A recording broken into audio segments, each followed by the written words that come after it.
Bienvenidos una vez más, un miércoles más aquí a las entrevistas semanales de este canal Los Desenmascarados.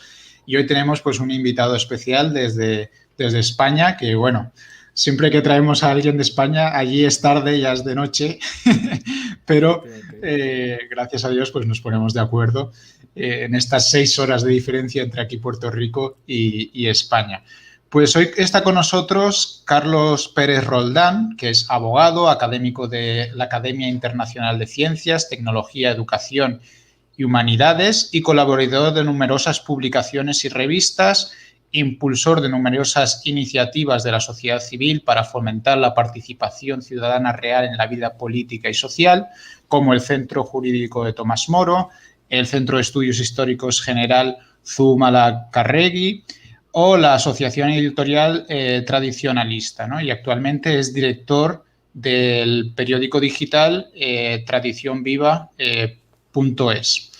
No sé si en todo esto me equivoco en algo, pero si quiere añadir algo más. Nada, nada, todo correctísimo y sobre todo lo de la hora, efectivamente, aquí ya casi es intempestiva, pero bueno, lo que da gusto es que el español siga siendo vehículo de cultura y de transmisión precisamente entre esas tierras, Puerto Rico y España. Bueno, eso es lo bueno que tenía la hispanidad, un mismo Dios, una misma lengua, un mismo espíritu, y que todavía podamos hablar a pesar de los cientos y miles de kilómetros que nos separan y podamos hablar un lenguaje común. O sea que a pesar de la hora, para eso no se ponía el sol en el Imperio Español. Pues la demostración la tenemos hoy aquí en vivo. Exactamente. Y pues es una alegría, ¿no? Que podamos estar hoy hablando justamente de estos temas. Después, más adelante de la entrevista, pues hablaremos también de la hispanidad. Como sabéis, estamos aquí en directo y también los que nos veáis en diferido, pues siempre para apoyar estos canales, tanto el de Desenmascarados como el de Tradición Viva, pues os pedimos que os suscribáis, lo compartáis y lo difundáis, ¿no? Porque siempre este conocimiento de la historia y también de tanto de la religión como de la filosofía y todo esto que entraña, ¿no? La hispanidad y el catolicismo, ¿no? Pues en el fondo son nuestros valores que de nuestra vida también en nuestro entorno. Entonces, primero que nada, yo encontré a Carlos porque me puse a investigar sobre los carlistas, que mucha idea no tenía, no sabía qué era, porque bueno, en España pues hay un discurso de la guerra civil, a lo mejor se habla de Isabel II, se hablan de varias cosas, pero a lo mejor no se puntualiza mucho en lo que es el carlismo, que fue un movimiento bastante grande durante el siglo finales del XVIII, el siglo XIX, pues esto también toca aquí a Puerto Rico y a lo que es Puerto Rico, Cuba y Filipinas, ¿no? Ahora, después hablaremos de eso, pero primero, ¿qué es el carlismo y un poco el contexto histórico? Bueno, claro, decir qué es el carlismo vamos a procurar ser breve y ahora entenderán los oyentes por qué. El carlismo posiblemente es el movimiento político social más antiguo, no ya de Europa, sino prácticamente del mundo. En nada, dentro de 12 años cumpliremos 200 años de existencia. Y para contextualizar, lo primero que hay que decir que el carlismo es la forma que el tradicionalismo toma en España. Es el nombre que el tradicionalismo toma en España. Tradicionalismo ha habido en bastantes países, por ejemplo en Francia, tras la Revolución Francesa, los vandeanos, en Portugal, los miguelistas, defensores de la monarquía legítima, incluso en México, el movimiento cristero aúna muchísimos principios en común con el carlismo, con el tradicionalismo. Bueno, una vez que contextualizamos esto, que a lo mejor es más fácil de entender la idea del tradicionalismo, pues bueno, el carlismo es eso, el tradicionalismo, la forma que el tradicionalismo adopta en España. Y por resumir voy a tratar de dar tres pinceladas y después si acaso desarrollamos. Claro, ¿qué es el carlismo? Ante todo podríamos definir que es un continuismo histórico. Es decir, si a lo largo de esta conversación vamos profundizando, pues a lo mejor saldrá el protestantismo, que tiene su importancia, pero podemos situarlo en la Revolución Francesa. La Revolución Francesa quiebra todo el sistema político, social, histórico que había en Europa. La revolución se carga el antiguo sistema, se carga el concepto de Dios como el centro de todos los pueblos y produce una serie de reacciones. Bueno, pues esas reacciones Europa no las había vivido nunca. ¿Por qué? Porque prácticamente desde la Edad Media, por eso hablo de continuismo histórico, las costumbres, las instituciones, había una estabilidad social, una estabilidad política, una estabilidad económica que rompe precisamente la Revolución Francesa. Bueno, pues el carlismo ante todo es esa continuidad. Oiga, del pasado no todo es despreciable. Mantengamos la continuidad histórica en todos aquellos valores que todavía tienen vigor y que todavía pueden tener fuerza. Bueno, eso es una de las facetas del carlismo, el continuismo histórico. Otra es el legitimismo dinástico. Nosotros, para los que no estén muy duchos con la historia de España, en 1833 muere Fernando VII. Hay que recordar que en época de Fernando VII es cuando se produce la disgregación de la hispanidad. Es decir, Fernando VII fue el último rey de toda la hispanidad, desde México a Chile, pasando por las actuales Colombia, Perú, Puerto Rico, Filipinas.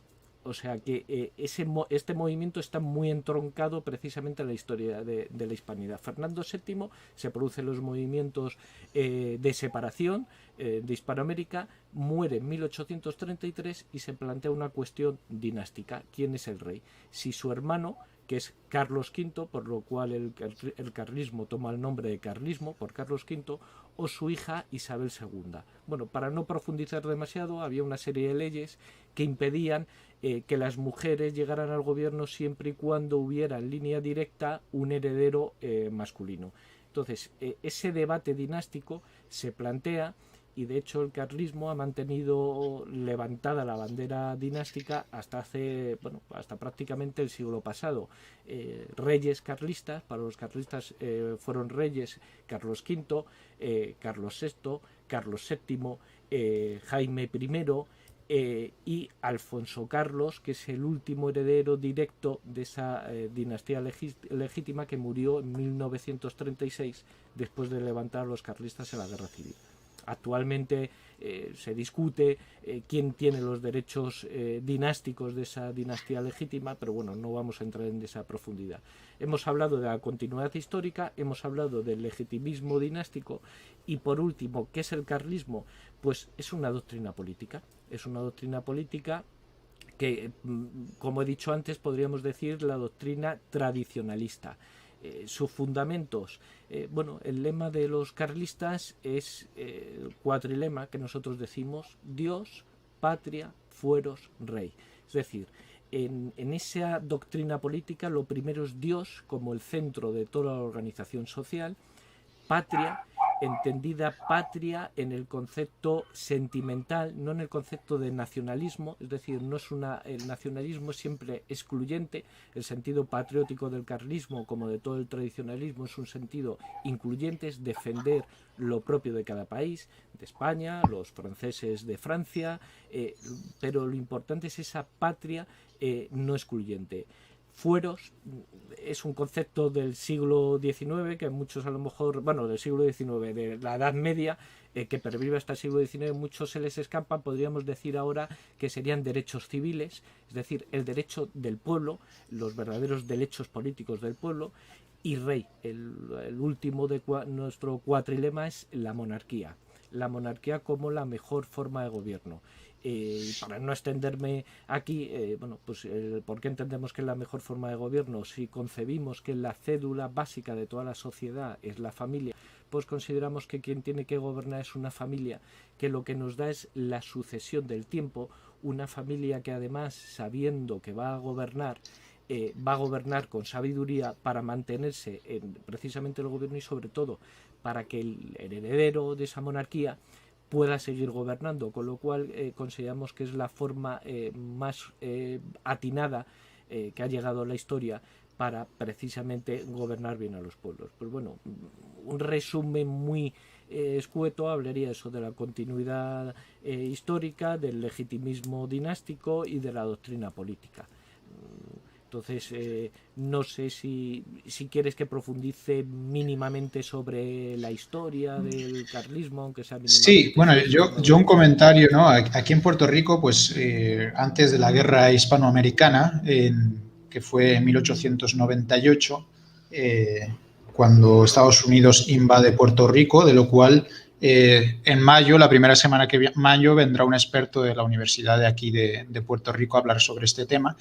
Pues también, ¿no? Antes, o sea, para que veáis que esto, los que nos estáis escuchando, esto no está desligado de América. Aquí en Puerto Rico, que fue una de las primeras provincias autónomas de España, también se debatía entre tradicionalistas o realistas, ¿no? Porque aquí había un partido tradicionalista y estaban los liberales y bueno, los independentistas realmente representaban un 1% de la población, si no menos. Entonces, digamos que todo lo que estaba en España influenciaba aquí en América, o sea, no estamos desligados de esta historia. Y a mí me resultaría interesante, ¿no? Porque a lo mejor aquí en las escuelas de Puerto Rico se ve un poquito la historia de España, un poco por encima, pero este conflicto de Isabel II realmente influenció muchísimo aquí. O sea, fue, digamos que la continuidad de las políticas que Isabel II tiraba más hacia lo liberal, si no me equivoco, y Efectivamente. el carlismo era más conservador en este sentido, por eso había muchas disputas eh, entre las dos corrientes, ¿no? Ideológicas. ¿Cómo influenció todo esto en la relación con América? Claro, realmente es que en la historia de España más reciente y en el carlismo, Hispanoamérica es clave en el asunto. ¿Por qué? Porque aquí lo que se enfrenta, hemos hablado antes mínimamente a la Revolución Francesa. La Revolución Francesa cambia todo el sistema. Bueno, nos han vendido a la Revolución Francesa como el principio de todos los bienes, sin embargo sabemos que después de la Revolución Francesa en realidad el pueblo francés vivió más oprimido por un gobierno centralista, jacobino, la época del terror. Se acabaron las libertades, porque hasta la Revolución Francesa se partía de una concepción, evidentemente había evolucionado mucho desde la Edad Media, pero bueno, el pueblo controlaba, aunque nos parezca mentira, el pueblo controlaba el poder. Bien, Inglaterra hace su revolución previa e Inglaterra trata de dominar el mundo a través del liberalismo, bueno, del libre comercio económicamente, vendían de cara a tercero el libre comercio y en política el liberalismo. Bien, ¿por qué todo esto está perfectamente engarzado en la historia hispanoamérica? La historia, las independencias americanas, que además está mal dicho, porque no se independizaron, pero por dos motivos. En primer lugar, ellos no eran de España, es que ellos eran España. Hispanoamérica era España, no era España no era propietario de Hispanoamérica, era un conjunto. Precisamente la hispanidad no surge, España se remonta a la Edad Media, pero la hispanidad no surge hasta que España no completa su evolución histórica con las tierras americanas. Por eso la diferencia de Hispanoamérica con las colonias de Inglaterra es que las posesiones, los terrenos de España de ultramar nunca fueron colonias, fueron igual, tenían los mismos derechos que la España peninsular. Bueno, pues en toda esta guerra entre el liberalismo y el tradicionalismo que se remonta a la época anterior justamente a la Revolución Francesa, claro, Hispanoamérica es la pieza clave que utiliza el Imperio Británico para derrotar cualquier tipo de oposición al liberalismo. De tal manera, por ejemplo, que no sé desde Puerto Rico si actualmente lo conciben así, pero cuando se pierde Puerto Rico, Cuba y Filipinas en 1898, en España hay una gran crisis. La crisis no es solo económica, que lo es una crisis sentimental. Aquí, de hecho, en España hay una escuela ya literaria que es la generación del 98. Nosotros, al perderse Puerto Rico y Cuba, no perdemos ninguna colonia, perdemos parte de una unidad. Somos un miembro único y nos amputan un brazo, nos amputan una pierna en Filipinas, en Cuba, en Puerto Rico. Y eso profundamente llenó profundamente de malestar al pueblo español.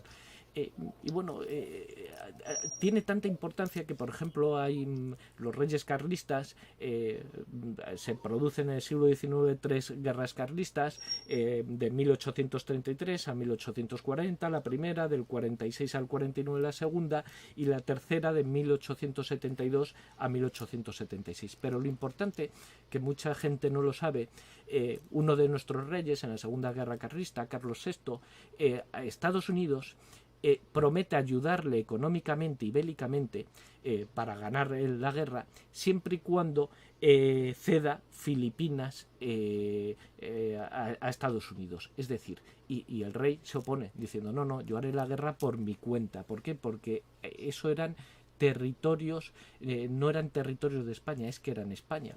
Y yo, por ejemplo, familiarmente y sentimentalmente, pues familia mía y ancestros míos, vamos, tatarabuelos y demás, estuvieron en Cuba, estuvieron en Filipinas, participaron en muchas campañas, incluso militares, de defensa frente al inglés, que trataba de ocupar los pueblos americanos. Y bueno, por no extendernos, el hecho cierto es que desde las supuestas independencias americanas, lo que en realidad no se produjo es ninguna independencia, se produjo una dependencia del Imperio Británico y después de USA, de Estados Unidos de Norteamérica. Puerto Rico es un ejemplo de ello, México es otro ejemplo. México estaba llamado a ser el país más grande de todo el continente americano. En la guerra contra los Estados Unidos, después de la independencia española, pues pierden, si no me equivoco, eran 2/3 de su territorio. Texas, Arizona y demás, eso era México, eso era España. Entonces, evidentemente, cuando hablamos de la historia de España, desde Hispanoamérica, desde Puerto Rico, se tiene que ser consciente, por ejemplo en el caso de Puerto Rico, que hasta 1898 hablamos también de la historia de Puerto Rico, y están profundamente imbrincadas ambas historias, es imposible separarlas. Efectivamente, la historia, no se puede entender muchas cosas de la historia sino de aquí, de Puerto Rico y de América y de Hispanoamérica, si no están ligadas a la historia de España, ¿no? Es más, yo creo que hay muchos vacíos, ¿no? Históricos y desconocimiento justamente porque se ha querido quitar esta parte de la historia, ¿no? Pero aunque es una parte de la historia dolorosa, porque siempre la separación o la amputación es algo doloroso, también hay una esperanza, ¿no? ¿Cuál es la misión ahora que tenéis los carlistas o que veis, ¿no? Porque el carlismo ha ido evolucionando, ¿no? Digamos que ahora ha puesto el foco en otros aspectos. Claro, vamos a ver, el carlismo, como cualquier movimiento tradicionalista, la gente se cree que está anclado en el pasado. La tradición, bueno, por ejemplo, nuestro medio de comunicación se llama tradición viva, que es una redundancia. Toda tradición es viva. La tradición es aquello que nos entregan nuestros mayores, que nosotros conservamos, cuidamos y agrandamos para entregar a nuestras generaciones futuras. Bueno, Vázquez de Mello, un pensador carlista, tradicionalista, decía que la tradición es una herencia a beneficio de inventario. De lo antiguo cojo lo mejor, lo que no es tan bueno lo mejoro y lo que no me sirve lo desprecio. Pero de lo antiguo lo que voy haciendo es evolucionar. Esa es la tradición. Frente a la revolución, que la revolución es a partir absolutamente cero, inventar todo sin tener ninguna experiencia histórica, y por eso las revoluciones acaban en grandes fracasos, frente a la tradición, que es una tradición viva. Claro, el tradicionalismo, claro que ha ido evolucionando, pero hay elementos que se han mantenido comunes. Cuando hablamos del siglo XIX, una de las cosas que caracteriza a todo el movimiento tradicionalista y al carlista, entre ellos, es ese concepto que ahora llamaríamos antiglobalista. ¿Por qué? Nosotros como cristianos, como católicos, hemos sido católicos, es decir, universales. Pero cada pueblo tiene sus costumbres y tiene sus tradiciones. Una cosa es que creamos en un mismo Dios, tengamos unos mismos principios, pero las costumbres son de cada pueblo diferente. Bien, ¿qué estamos viviendo? Ya desde la Revolución Francesa lo que se produce es un pensamiento que se trata de extender a todo el mundo sin adaptar. Bueno, las democracias ahora o el sistema globalista ahora, donde nos tratan de vender absolutamente una uniformidad total entre todos los pueblos. Se trata de atacar las costumbres, las creencias de cada pueblo, las formas de vivir de cada pueblo, y en ese sentido el tradicionalismo actual, ¿qué es lo que defiende? Bueno, pues ese bien común frente al mal de todos y ante todo el sentido común que parece que hemos perdido. Es decir, las nuevas corrientes lo único que nos defienden es aberraciones, excentricidades, por ejemplo en materia sexual, con 10.000 géneros que nos quieren inventar, tratan de romper las tradiciones de cada pueblo. Por ejemplo, Puerto Rico pues tendrá ricas tradiciones, conserva un lenguaje que a fin de cuentas la lengua es un ejemplo vivo de la tradición, cada uno habla su lengua porque la hablaron sus padres. Entonces el tradicionalismo hoy en día podemos entenderlo como un combate antiglobalista. Por eso no deja de ser sorprendente que tanto el carlismo, llevamos un par de años, pero sobre todo a partir de la pandemia está creciendo muchísimo, cada día más gente se acerca al carlismo, pero incluso hablando con chilenos, con argentinos y con colombianos, que he tenido oportunidad de hablar últimamente bastante con ellos, se está produciendo un acercamiento de la gente a lo que podríamos concebir como tradicionalismo, es decir, a las ideas de siempre, a los valores de siempre. Y ahí donde pinta la hispanidad. Está claro que el globalismo nos está construyendo un mundo que no está hecho a la medida del hombre, por mucho que quieran. Ni está hecho a la medida de Dios, ni está hecho a la medida del hombre. Y la hispanidad, ¿qué es lo que puede aportar? Una hispanidad unida, pero no políticamente, sino en unos principios, en el Dios verdadero, posiblemente es la única que puede enfrentar hoy en día ese combate frente al globalismo. A mi forma de ver, y no me voy a explayar demasiado, hay dos entes que pueden luchar contra ese globalismo. Uno es la hispanidad y otro es un país como Rusia, que a lo mejor ahora está manejado por Putin y a veces vemos en los medios de comunicación unas críticas muchas veces sinceras y verdaderas, pero otras alteradas. Rusia, como la hispanidad, es el único país que ha mantenido un imperio en todos los continentes, pero que ha sabido integrar a los pueblos y que siempre sus conquistas han sido bajo la cruz, igual que la hispanidad. Entonces, bueno, yo creo que hoy en día la hispanidad y el carlismo y el tradicionalismo pueden ser una herramienta útil para luchar contra el globalismo que lo está ocupando absolutamente todo. Sí, efectivamente, ese comentario que has hecho de Rusia, bueno, te hablo por propia experiencia, ¿no? eh, yo estoy viendo, ¿no?, que, por ejemplo, la Iglesia Ortodoxa, que el comunismo ha querido destruir y devastar, ¿no?, y trató con sus famosos gulags realmente erradicar la fe de Rusia. La Iglesia Ortodoxa, a ver, hay muchas críticas que son reales, como que el patriarca y varios curas, bueno, muchos de los curas ortodoxos de Rusia, del patriarcado de Moscú, son de la KGB y trabajan para Putin y todas estas cosas que son verdad, son verdad. Pero la fe, digamos, la gente como que está floreciendo, ¿no?, poco a poco. Esa raíz de cristianismo no se ha terminado o sea, los comunistas no lograron exterminarlo, ¿no? Yo quería hacer una pregunta que seguro que muchos de los oyentes que están aquí, que son de aquí de Puerto Rico y de toda Hispanoamérica, pues se preguntarán, ¿no? Porque antes has hecho una pincelada, ¿no?, sobre la monarquía.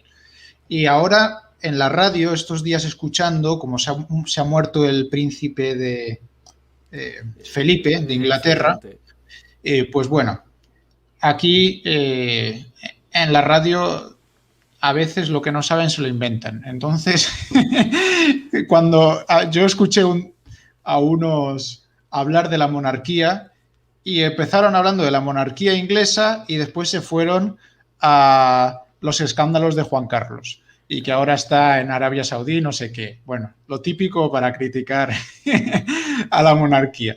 Pero, ¿cuál es el, digamos, porque uno dice, ¿no? A ver, pero si apoyas la monarquía, mucha gente interpreta monarquía como una especie de dictadura. O sea, es como que eh, se mezclan los dos conceptos y después hablaremos también de la dictadura y todo eso. Pero en realidad, ¿cuál es la monarquía, ¿no? Que Efectivamente, se plantea?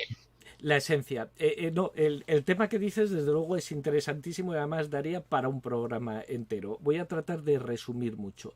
Efectivamente, cuando hablamos de monarquía podemos generar problemas. ¿Por qué? Porque la gente puede interpretar monarquía lo que ahora mismo hay en Inglaterra o en España. Nosotros decimos que en España no hay una monarquía, hay una república coronada. ¿Por qué?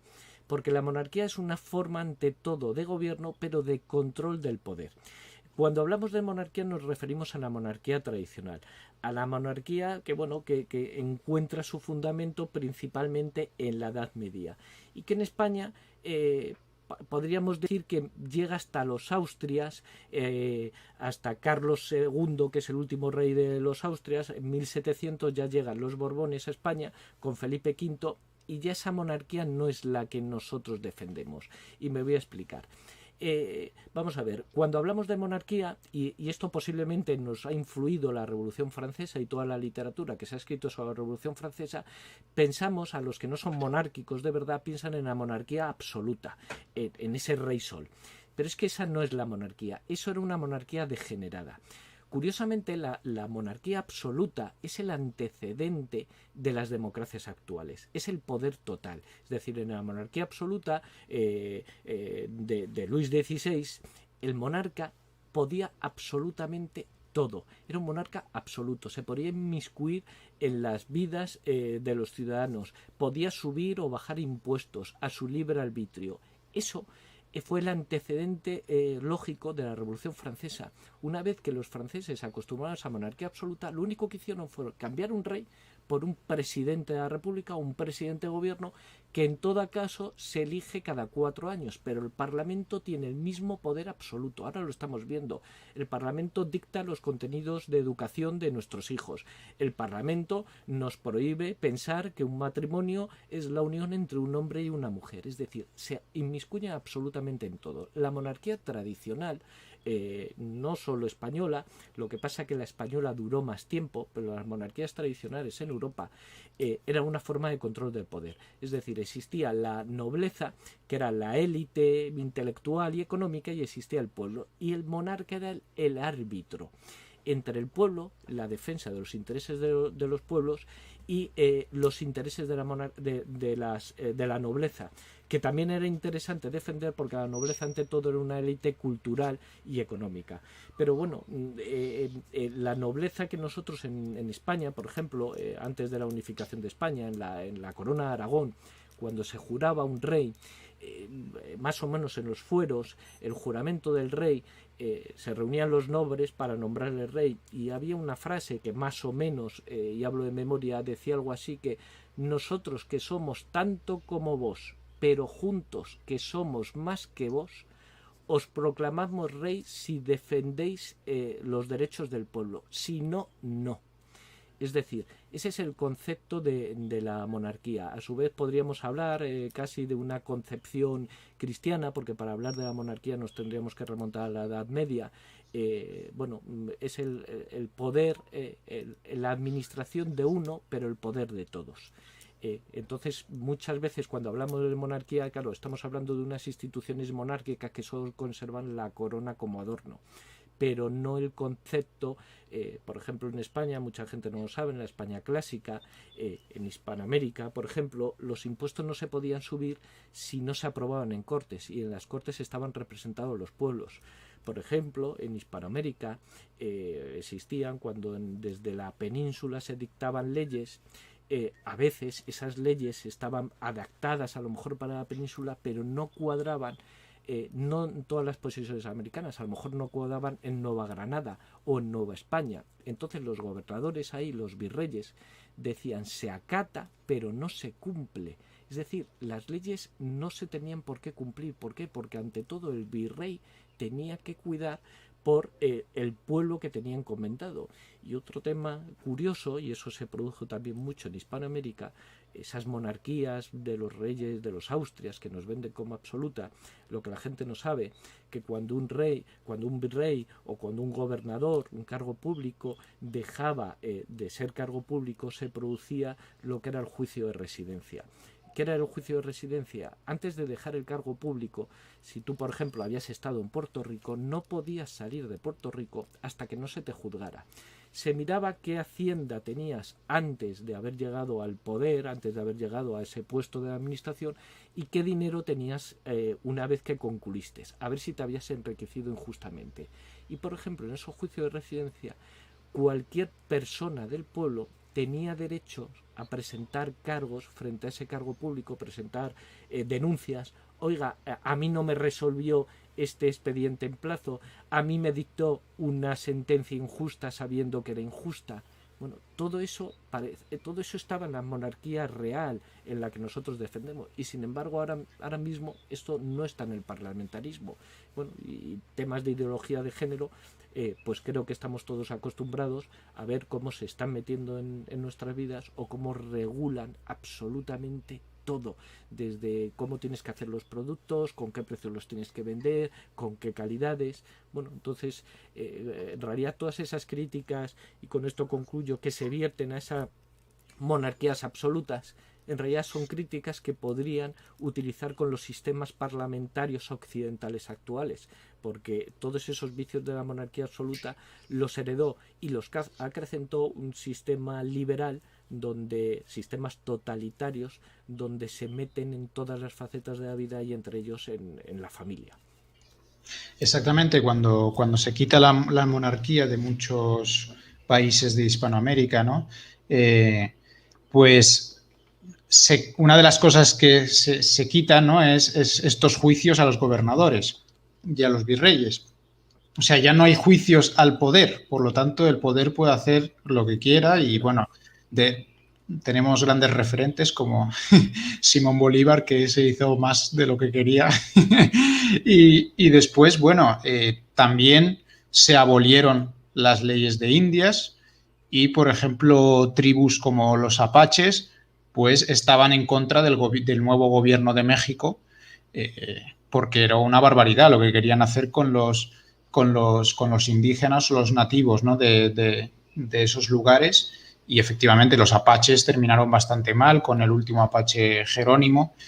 Y bueno, yo pienso que esto tiene relación con una pregunta que nos han hecho en el chat, que dice, Eva dice, hola, hemos vivido en Perú y en Argentina unos años y hay cierto o bastante resentimiento con la hispanidad. ¿Es posible que desde la enseñanza se ha transmitido distorsionada?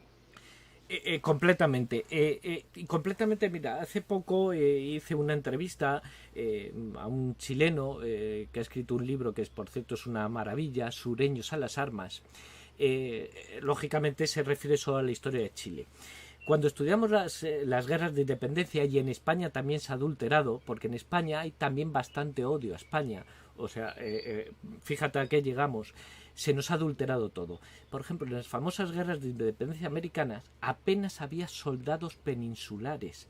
Es decir, cuando los liberales, apoyados con el dinero inglés y apoyados con las estructuras masónicas, luchan contra el imperio español supuestamente para conseguir la independencia, lo que nadie sabe que a la monarquía no la defendieron españoles peninsulares, la defendieron precisamente hispanoamericanos o españoles de América, que ahora llamaríamos colombianos, argentinos, chilenos. No la defendieron gente de Madrid, de Albacete, de la España peninsular. Eso es lo primero. Los voluntarios realistas en todos los países americanos, casi todos eran precisamente de Hispanoamérica. Segundo, España apenas tenía militares ni peninsulares ni siquiera militares ordenados en Hispanoamérica, solo en algunos sitios donde eran atacados por la piratería inglesa, pero las posesiones americanas se mantuvieron agrupadas sin necesidad de presencia militar importante, señal de que ahí no había una ocupación. Y de hecho, a lo largo de los años, pues precisamente muchísimas de las tribus indias fueron engañadas por el liberalismo después de conseguir la independencia, pues sí que empezaron a ser precisamente perseguidas.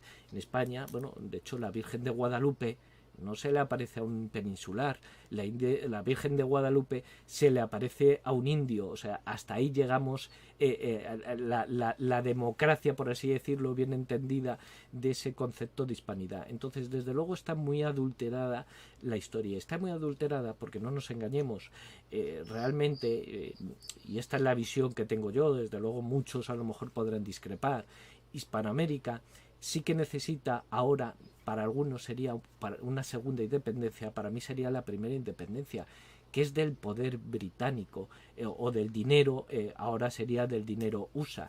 Es muy curioso constatar cómo cuando los países hispanoamericanos se hacen independientes, son las primeras potencias no del continente americano. Nueva España, México, el actual México, era una de las primeras potencias del mundo por riqueza, por universidad, por cultura. Lo que la gente mucha no sabe es que incluso médicos españoles durante el siglo XVI y XVII iban a estudiar a las universidades americanas, en este caso de México, porque te daban mejor formación que Salamanca o que Alcalá de Henares. Eso es así. Hispanoamérica fue puntera en muchísimas cosas. Pues apenas 20 años de que los españoles peninsulares llegaron a América ya había imprentas, cosa que en Inglaterra no había imprenta. En Estados Unidos, por ejemplo, ahí no se podía estudiar ninguna carrera universitaria. Cuando tenías que estudiar una carrera universitaria tenías que ir a la metrópoli. Bueno, el Perú, México, actual Argentina, tenían sus universidades, tenían sus estructuras de poder y sobre todo muchísimos nacidos en América venían a España incluso a ocupar cargos de poder, con lo cual no era la metrópoli la que llevaba líderes políticos o judiciales a América, se producía un trasvase. Eso desde luego lo tiene que sanar la educación, pero tampoco nos engañemos. Los hispanos, y cuando hablo de hispanos hablo de todos los hispanos, nos hemos caracterizado porque nunca hemos esperado a que el Estado, a que el gobierno haga las cosas por nosotros. Era lo que era la furia hispana, y eso nos une a todos los territorios que hoy rezamos a un mismo Dios y hablamos un mismo idioma. Esa furia hispana lo que nos tiene que llevar es que nosotros en nuestros ámbitos nos encarguemos por leer la verdadera historia, no por la adulterada. Yo creo que para resumir esto basta decir, siempre se dice que la historia lo escriben los vencedores. Bien, ¿quién venció? No venció España porque nos rompieron, nos desmembraron, y la España peninsular es un trozo más, no es el corazón, es un trozo más de esa hispanidad desmembrada. Bueno, pues la escribieron los vencedores. Ese liberalismo con dinero americano, ahora dinero inglés entonces, y con la masonería siempre detrás. Con lo cual, evidentemente, la educación, la que nos procuremos nosotros y la que nos den, debería sanar todas esas heridas, que la mayoría de ellas son fruto del desconocimiento y sobre todo de la adulteración de la historia. Sí, bueno, efectivamente. Yo aquí en mi canal subí hace tiempo un vídeo criticando un poco el indigenismo y la situación que está pasando ahora con los mapuches en Chile, Argentina.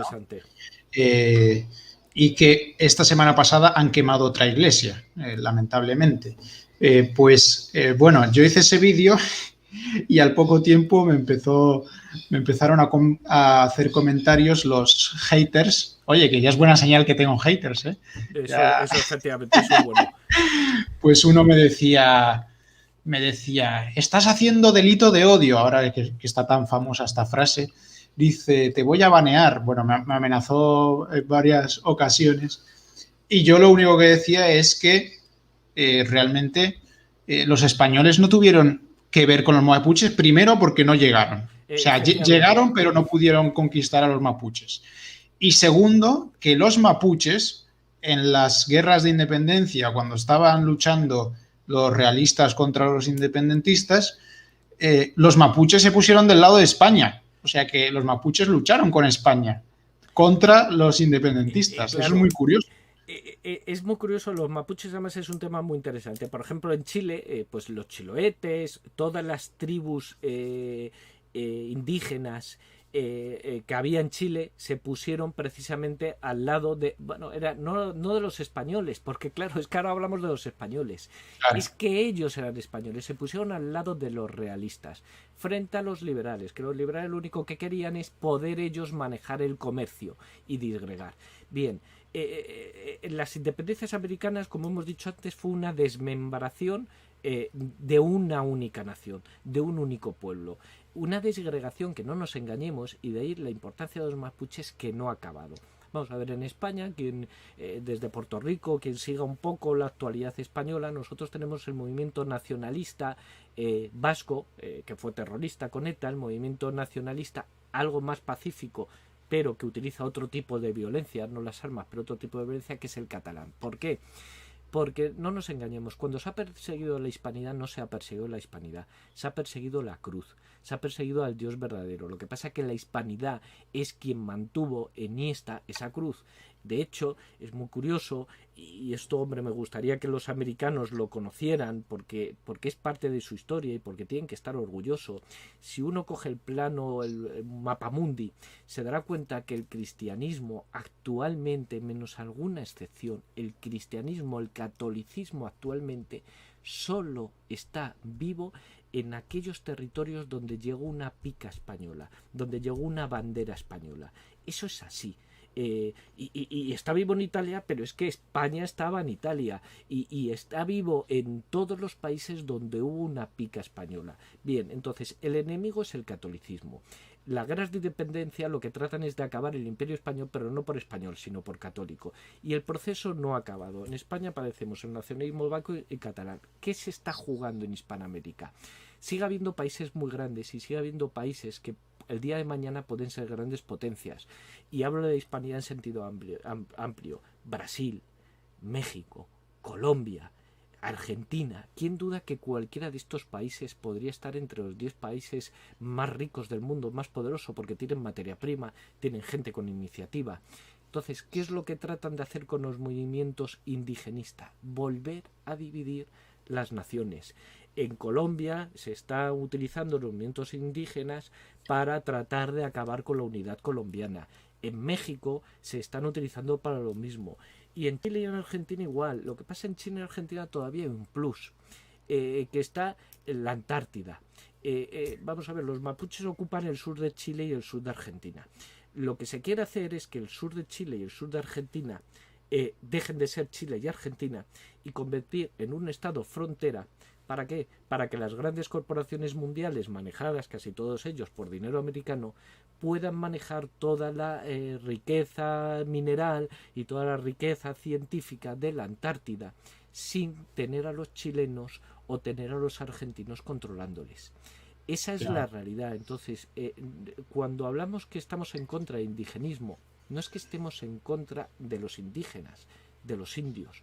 Eso un español, que nunca hemos sido racistas, eso nunca un hispano puede estar en contra de los indios. Lo que estamos en contra es de la manipulación que hacen determinados grupos ideológicos izquierdistas de los indios para dividir sus países y sobre todo para dejar a los indios seguir sometidos a la pobreza, porque no nos engañemos, los indios antes tenían en el siglo XVI, XVII, tenían sus riquezas, tenían sus tierras, y es precisamente el liberalismo sumamente racista de origen británico el que les despojó de todos sus derechos. Y ahora están utilizándolos. O sea, ser en contra del indigenismo no es estar en contra del indígena. Y también con respecto a lo de los indios, en Perú, en el virreinato del Perú, estaba el Consejo de los 24 Incas, que eran incas. No, no eran españoles, eran incas que tenían un congreso y hacían leyes también y todo y gobernaban en el virreinato del Perú. O sea que No, junto con bueno, el...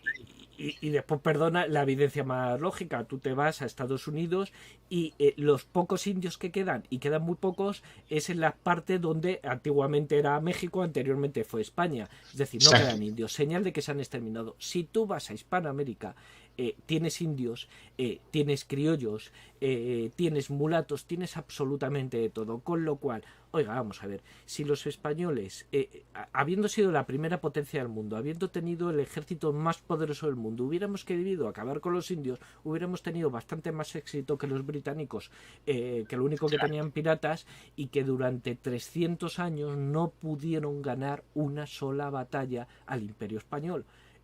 Con lo cual, la pervivencia de los indios es el testigo más fiel de que realmente se está manipulando esa historia. Y ya para concluir, es que además no había un pueblo americano como tal, no había una única tribu, una raza india, había muchas y entraban en conflicto, porque los Efectivamente. incas o los aztecas eran imperios depredadores de otros imperios más pequeños. Con lo cual se replicaba pues la historia que vivimos en Europa con el enfrentamiento entre los diferentes países europeos.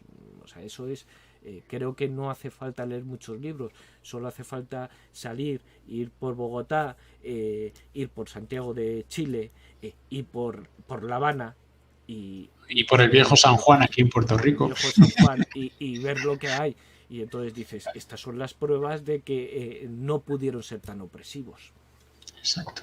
Yo quería hacer una pregunta más de actualidad que tiene que ver también con una pregunta que han hecho en el chat, porque en la actualidad en España tampoco se entiende el carlismo, ¿no? Yo he visto alguna noticia que han acusado a los carlistas de fachas o fascistas, pero bueno, esa muletilla está muy de moda últimamente Efectivamente. y yo creo que es importante aclarar, ¿no? Porque obviamente ahora no nos podemos poner a hablar de franquismo y de todo esto, pero digamos que realmente el fascismo, que es un socialismo, ¿no? Proviene Efectivamente. del socialismo, los carlistas no tienen esta orientación socialista en ese sentido. Y por eso también quiero en esta misma pregunta incluir la pregunta que está en el chat, ¿no? ¿En qué momento de la historia de España pierde fuerza o quieren hacer desaparecer la tradición carlista? Que creo Claro, que está ligado a esto, creo. está ligado, está perfectamente ligado a esto. Vamos a ver, el carlismo combatió en el siglo XIX 3 guerras carlistas y muchísimos levantamientos, 3 guerras como guerras, y en el siglo XX el carlismo participó muy activamente, efectivamente, en la guerra civil que nosotros llamamos Cruzada de Liberación, de 1936 a 1939. Bien, en esa guerra civil, bueno, el carlismo, he hablado antes que es el movimiento más antiguo de Europa. Prácticamente vamos a cumplir dentro de nada 200 años. Bueno, en los años 30 el carlismo ya está de capa caída.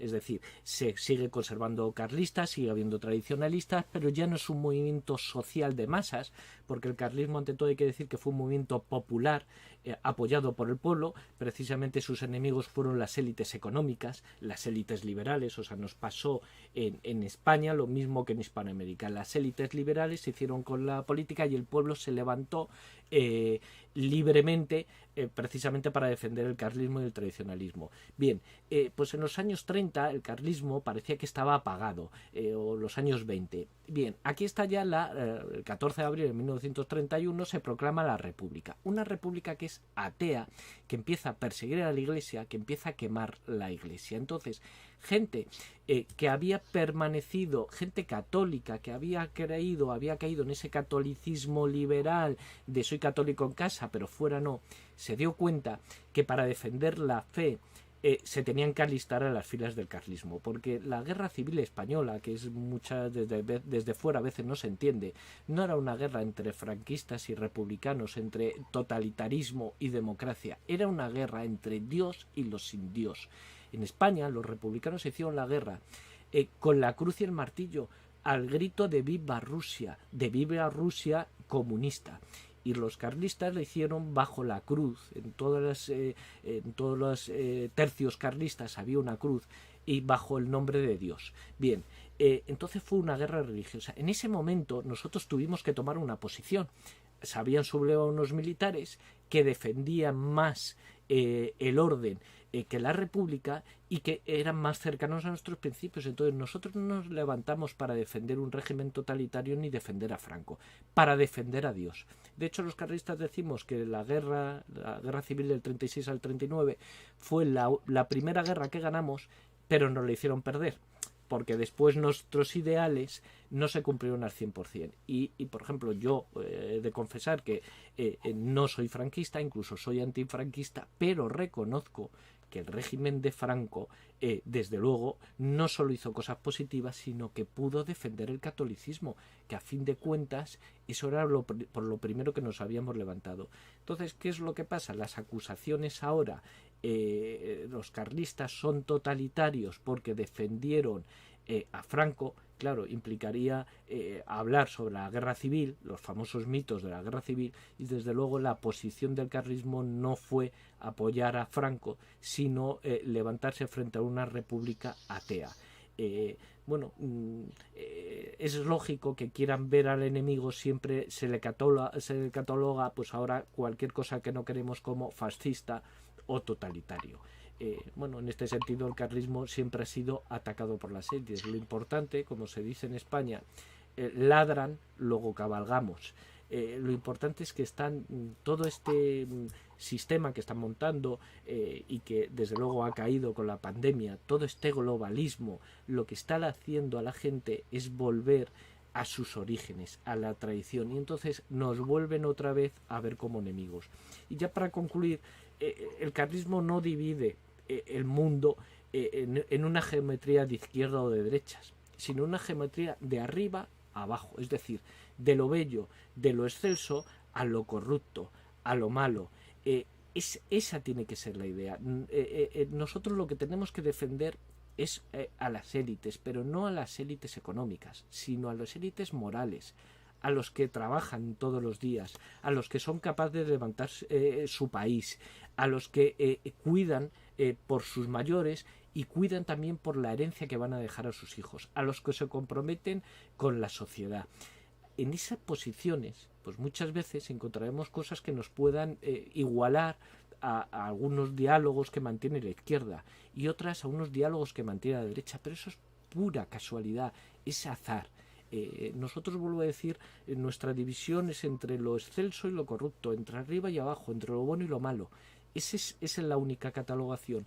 Y claro, por ejemplo, todo este enfrentamiento que se hace izquierda o derecha, volvemos otra vez. La Revolución Francesa quiebra todo. Vamos a ver, la Revolución Francesa lo que hace es un proceso revolucionario. En ese proceso revolucionario expulsan a los tradicionalistas de Francia, a los monárquicos entonces de Francia, y se quedan solo dos movimientos políticos, los jacobinos y los girondinos, que eran algo más moderados. Entonces ellos establecen una línea revolucionaria y te ponen a la izquierda o a la derecha, pero de la revolución. El eje es la revolución. El carlismo es un movimiento contrarrevolucionario, no cree en ese eje. El carlismo está fuera de ese movimiento. Y cuando digo el carlismo, digo todos los movimientos tradicionalistas, o por ejemplo en México los cristeros. Es que no me sirve ese eje, porque ese eje parte de la posición con respecto a la revolución, y nosotros somos ante todo un momento contrarrevolucionario, con lo cual efectivamente lo que dices tú, lo que nos motejan de totalitario, y además que te lo motejen sobre todo más principalmente desde el área de izquierda que defienden regímenes comunistas, pues es complicado. Y con todo, y concluyo ahora sí, con todo, tenemos que tener en cuenta que el carlismo y el tradicional han tenido dos grandes enemigos: el liberalismo y el comunismo socialismo. Para nosotros todos son hijos de la revolución. Por eso, por así decirlo, no es que nadie nos comprenda, es que nos comprenden en exceso, es que a nadie le interesamos, porque atacamos a los dos y ellos quieren atacarse entre ellos. Y claro, aquí venimos que nosotros vamos a combatir a los dos, y antes o después se acabará triunfando, porque el pueblo se da cuenta de las cosas. Otra cosa que a veces prefieres quedarte en casa y no dar ese combate intelectual, cultural o incluso armado, pero eso ya es completamente diferente. Efectivamente, bueno, vosotros que si lo sabéis, ¿no? De la tradición cristiana, bueno, en la doctrina social de la Iglesia se critica tanto el comunismo como el liberalismo y se propone, bueno, no me voy a meter ahí porque puede ser el tema de otro debate, Efectivamente. la subsidiariedad, pero eso en otra ocasión Pero hablaremos de. fíjate, una puntualización. Precisamente la subsidiariedad es uno de los grandes principios del carlismo y del tradicionalismo. Que para los que nos escuchen que sepan brevemente qué es lo que puede hacer la familia que no lo haga el municipio, lo que puede hacer el municipio que no lo haga la región y lo que puede hacer la región que no lo haga el Estado. Y sin embargo el liberalismo y el comunismo montan un sistema de arriba abajo. Ellos tienen todo el poder y graciablemente te dan a ti, municipio, el poder que ellos quieren, o a ti familia, y te dicen, bueno, venga, le voy a dejar educar a los hijos. No, venga, el poder está en el pueblo y el pueblo va cediendo lo que no puede. Y entonces te dice, bueno, usted que es más grande, haga esto. Eso que dices tú es que es así, es que es cierto, certísimo. Sí, bueno, con respecto a lo del franquismo y tal, para los que no lo sepan, los carlistas no estaban de acuerdo en algunas decisiones de Franco, ¿no? Incluso aquí en el chat me han puesto que se alzaron cuando quiso poner a Juan Carlos, ¿no? Efectivamente. Y Franco también desterró al heredero de los carlistas, ¿no? Efectivamente, no dejó entrar en España, por eso decía que era la primera guerra que ganamos y nos la hicieron perder. Y con todo, reconociendo méritos a Franco, desde luego el carlismo no fue bien tratado. Nosotros le apoyamos en una guerra porque teníamos un enemigo común. Acabó la guerra y ahí empezó la división. Evidentemente, como en todas las familias, hubo carlistas que sí apoyaron el régimen, pero mayoritariamente no. Y ese fue precisamente nuestro problema. Como no quisimos asumir poder, no quisimos llegar a cargos públicos en ese régimen franquista, muchos de esos voluntarios, porque hay que decirlo que en la guerra civil los carlistas, los requetés, que eran los soldados carlistas, fueron voluntarios a la guerra. Terminó la guerra y bueno, habían conseguido que había triunfado la fe, pero no el régimen tradicional que ellos querían. Se quedaron en casa y se quedaron en casa 40 años. Y ese fue precisamente el problema.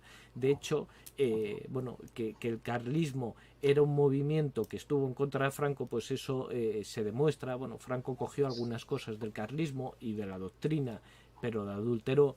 Pero eso demuestra precisamente cuando llega un momento en que Franco decide que España sea una monarquía, vuelve otra vez a nuestros enemigos históricos, que era la monarquía para nosotros, la monarquía liberal, la monarquía que había ocupado, detentado un trono que no le correspondía, y vuelve precisamente a nombrar a Juan Carlos I, que era nieto de Alfonso XIII, bisnieto de Alfonso XII y tataranieto de Isabel II, con todos los reyes, Isabel II, Alfonso XII y Alfonso XIII, contra lo que nosotros habíamos luchado, con lo cual, ¿qué franquista vamos a hacer si nosotros teníamos nuestro rey y usted no nos lo hizo rey de España, ya que por su gracia usted se puso con la misión de elegir rey? O sea que eso realmente es desconocimiento histórico, que es haber leído la historia simplemente por encima, pero no hay una realidad en el fondo ninguna. Bueno, pues yo creo que ya hemos pasado la hora, ya es muy tarde ahí en España también. Sí, lo Y único está muy ameno el debate. sí, no, pues yo me pasaría, seguiría aquí hablando y seguro que vamos a seguir en contacto. Él, Carlos, tiene un periódico online y también varias redes sociales que lo podéis encontrar como Tradición Viva. La página oficial se llama tradicionviva.es, todo junto y en minúscula. Y bueno, y ahí pues también va a poner varios de mis vídeos que pues como más o menos tratamos los mismos temas y tal, pues estamos en consonancia en ese sentido.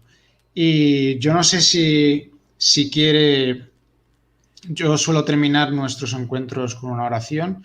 Si quiere decir unas últimas palabras y hacer una oración, la oración final. Efectivamente, pues ante la oración final, desde luego, que me da profunda alegría el poder hablar contigo desde Puerto Rico a España, porque precisamente, y eso que quiero que lo sepan todos los puertorriqueños, los cubanos lo tienen clarísimo, de hecho España está lleno de cubanos. Puerto Rico, Cuba y Filipinas dejaron un hueco en el corazón de España, que esperemos que algún día se puedan cubrir.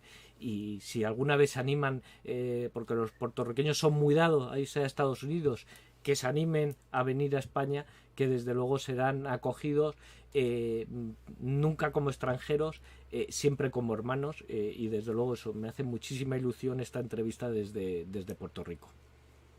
Perfecto. Pues hagamos la oración, si quieren hacerla usted. Sí, no, sigo. Sí. Sí,